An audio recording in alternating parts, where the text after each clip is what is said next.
Hello, welcome back to another movie review, Rogue One. It's the day after Christmas, and I finally saw the movie.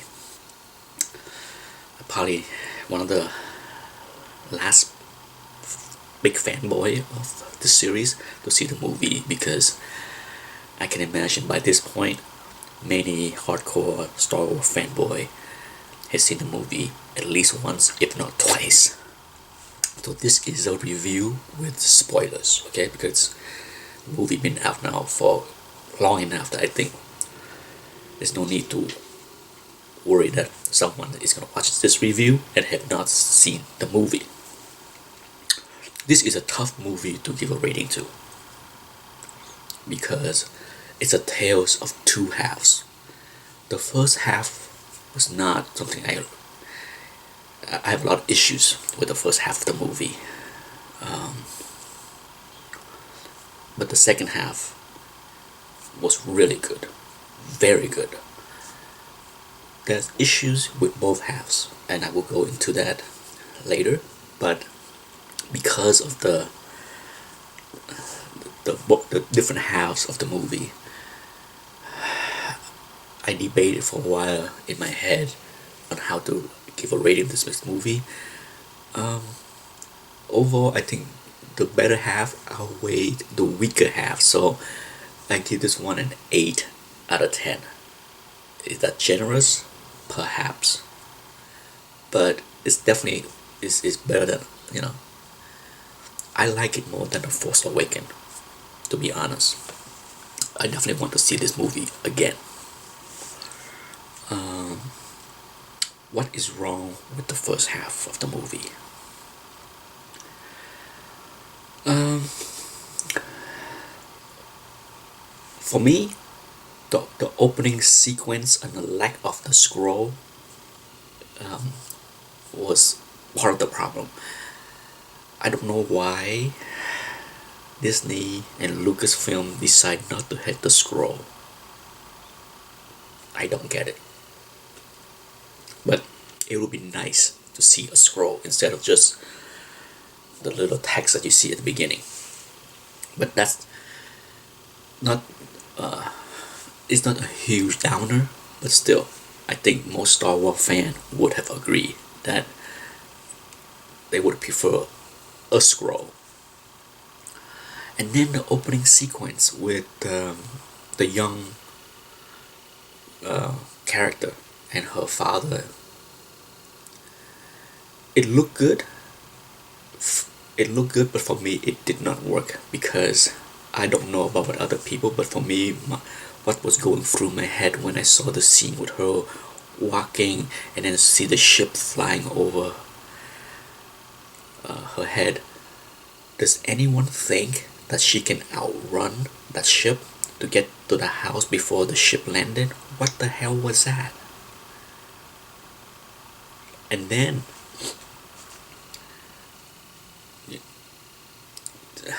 why did the ship have to land it so far away? Sure, it looked good to see the stormtrooper walking toward the house. It looked good. It looked cool. But logically, unfortunately, that's how my brain works. I look at that scene. I'm just like, it looked good, but it makes no sense. It's to me, it's like I said, it looked good. It would have been better off, in my opinion, to have the scene where the whole family is out there in the field doing whatever, and then to see the ship fly in from afar, and then they ran into the house to gather things to escape, and then the ship landed, and then had this soldier walk toward the house, and then the father and the mother went outside of the house to confront them while the young girl escaped the back of the house. That would have been a better sequence for me. Okay, just for me.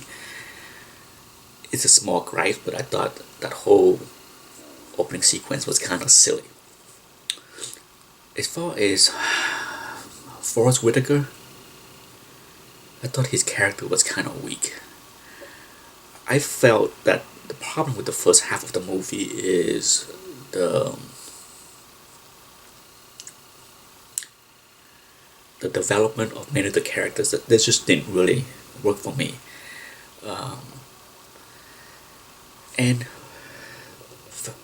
moving to present time, I did like the the breakout of her captivities. If if you are sitting in the truck with your hand cuff and someone break into the truck, kill the guards, and remove your handcuff, would you react that way?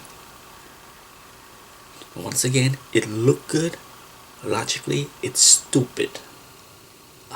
It's frustrating to me to see these kind of silliness. It's just like when someone sit down and write a script and create the scene. Like I said, it did not work for me. And then as far as the rest of the characters, I thought not that I want the movie to be longer, but I just felt that there was a lot of characters that I wish they delved more into. As far as like Donnie Yen character, to give you a better idea of how or what he is as far as being this. He's not a Jedi, but how did he have these abilities, and how he's related to the Jedi temples or whatever. Okay, there's a lot more to that character that would have been a lot more interesting to find out, to understand his level of skills later in the movie. But I felt that they kind of missed that boat. And then I don't get the I saw the previews, the trailers, right? And I'm a little bit confused on the. I guess that's the reshoot was about, as far as when she was told that they have a mission for her. That was not part of the movie. It's not a mission. They went rogue. So there was a lot of scenes in the trailers that was not in the movie. Okay, so that's kind of weird for me, but that's not unusual. You usually, when they put together a trailer, there's a lot of revision later, but still, that was kind of weird.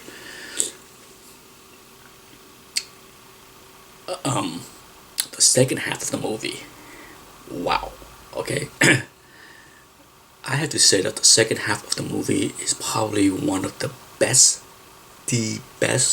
action sequence of any Star Wars movies. I can't recall a Star Wars movies where you have such a wonderfully well crafted action sequence, both on the ground and in space. That space battle was pretty awesome. The only gripes I have with the space battle sequence is the swarm of TIE fighter near the end. Well, more like 2/3 way through the battle, when they decided that they had to destroy the shield generator or whatever that portal generator is called, and the gate opened and a swarm of TIE fighter came out. My first reaction is, why, if you are commander of that station, wouldn't you release that swarm of TIE fighter right away when all these rebel ships show up?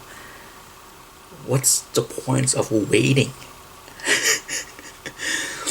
so that's one of the, to me, that's stupid. It looked cool, but really, come on. But that's one of the rare moments of stupidity, as far as I'm concerned, in that battle sequence. The action on the ground was great. For the first time in any Star Wars movie, other than The Empire Strikes Back, the Imperial guards and soldier and troops can shoot and kill. They have good aims.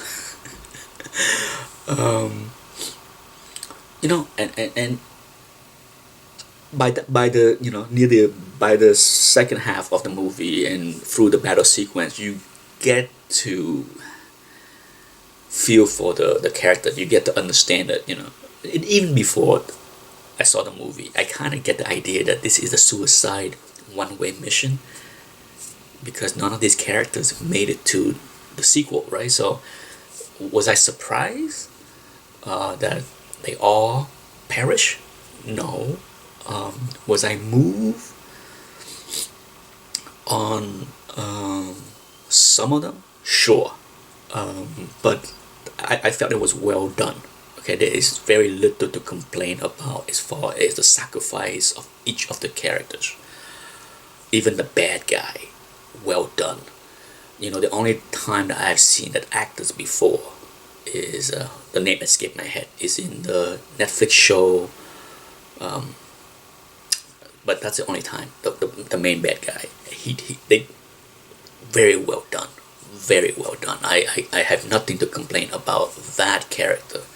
I thought Darth Vader was used at the right spots in all of his short appearances. And the last gripes I have with the movie is the final sequences when, well, there's two more gripes. I like how they ties in the end of this movie to The New Hope.